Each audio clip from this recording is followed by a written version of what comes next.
दिल्ली विस्फोट की घटना पर पश्चिम बंगाल की पूर्व आईपीएस अधिकारी किरण बेदी ने कहा कि हमारा पड़ोसी देश हार भी चुका है और पिट भी चुका है। वह दर्द सहने के लिए ऐसी गतिविधियां चलाएगा और यह सब पैसे का खेल है। हमारे देश को बेहद सतर्क रहना होगा और खुद को कट्टरपंथ से बचाना होगा। पुलिस और खुफिया विभाग अपना काम कर रहे हैं। इसके साथ ही हमें भी अपने पड़ोसियों की गतिविधियों पर नजर रखनी होगी।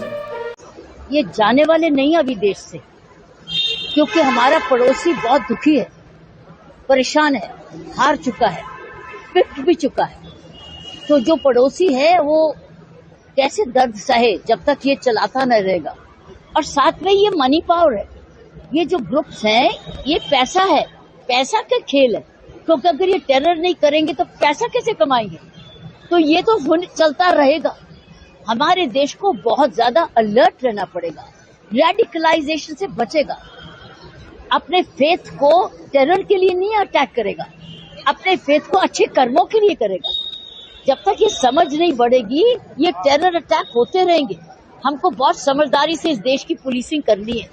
और मैं समझती हूँ इंटेलिजेंस तो है, पुलिस का रोल बड़ा जबरदस्त है इन्वेस्टिगेशन में, फोरेंसिक्स में, प्रिवेंशन में, लेकिन कम्युनिटी पुलिसिंग का इस वक्त सवाल है। हम अपने अपने पड़ोसी का ध्यान रखें कि क्या कर रहा है हमारा पड़ोसी।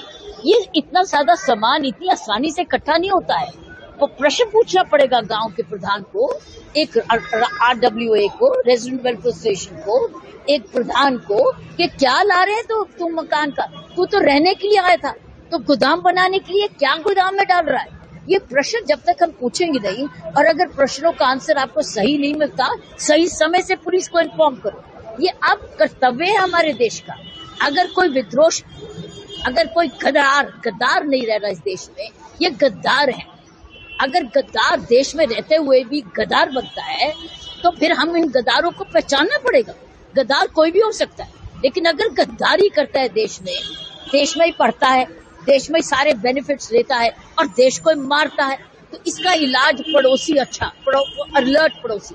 कौन किसको मकान दे रहा है किराए के लिए, कौन किसको गोदाम दे रहा है सामान लगाने के लिए, कौन पड़ोसी रह रहा है कि ये सामान इकट्ठा कर रहा है, ये खतरनाक है। तो इसलिए मैं समझती हूँ अब एक तरफ तो लॉ इन्फोर्समेंट और पुलिस तो सरकार का काम कर रही है और दिखता है कि कैसी जोर से कर रही है। दूसरी चीज है कि सारे स्टेट्स मिल के काम करें, जैसे UP police, JNK police, Haryana police, Delhi police, Rajasthan, ये जो एरिया पुलिस है, ये सारे एरिया पुलिस अपने आप इकट्ठे मिलके काम करें, इंटेलिजेंस को इकट्ठा जैसे अभी हुआ है।